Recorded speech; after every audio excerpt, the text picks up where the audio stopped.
But let's talk a little bit about what hasn't changed, which is most everything else. You have the same Retina display and 2560 by 1600 resolution with a 16 by 10 aspect ratio that I know a lot of you love, and it's got good color gamut. It's one of the selling points versus the MacBook Air. It's wider color gamut. It's a lovely display. Same as the last generation model. Also, we have the same casing. I know there were rumors about a 14-inch MacBook Pro replacing the 13-inch, just like the 16-inch had replaced the 15-inch, but obviously that's not the case.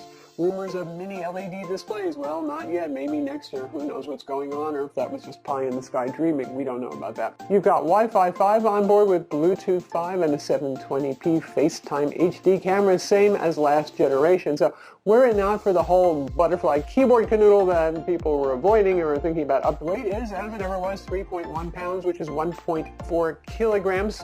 So not the lightest 13-inch Ultrabook / laptop on the market, but that's fine. And rather than having Apple compromise features even more to make things thinner and lighter, we'll just let them do what they're doing right now. 15.6 millimeters thick, so it's a pretty slim laptop. One other difference between, and this has happened before, the base and the better version of the 13-inch MacBook Pro. The base model has 2 Thunderbolt 3 ports, and the higher-end $1799 and up Intel 10th Gen model has 4 Thunderbolt 3 ports.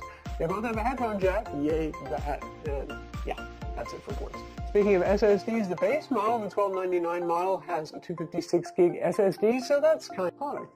It should have a better display, and it is noticeable. Nice, saturated looking colors, more vivid. It's also still very color accurate. Apple claims 500 nits of brightness, so it is brighter than the MacBook Air 2. We didn't get quite that. You can see the metrics on screen, but still it's a very bright display. Obviously you get 4 Thunderbolt 3 plus graphics, but it's not a huge leap forward on that.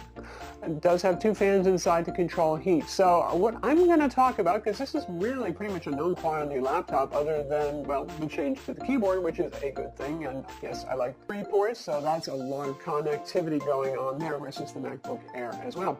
In terms of heat, actually, speaking of heat, compared to the 16-inch MacBook Pro, which is certainly a toastier machine, particularly if you hook up external monitors and start doing things like video editing or gaming and all that sort of thing, obviously this is the one that's going to have a cooler casing to the touch, though the core temperatures can get up there, but only if you're doing something like, say, we did our Cinebench R20 benchmark, which you can see Apple, interesting to see in Cinebench, that number one, the temperatures to the touch weren't that bad compared to a 16-inch MacBook Pro. And also, running through several concurrent, just keep running the test over and over again to see how much heat makes the performance drop. Not really. Really, you can see a 30-point drop going down or a 30-point boost the next. In our 10th gen model, performance is better. The single core speed is noticeably better than the previous generation, but it's not a great leap.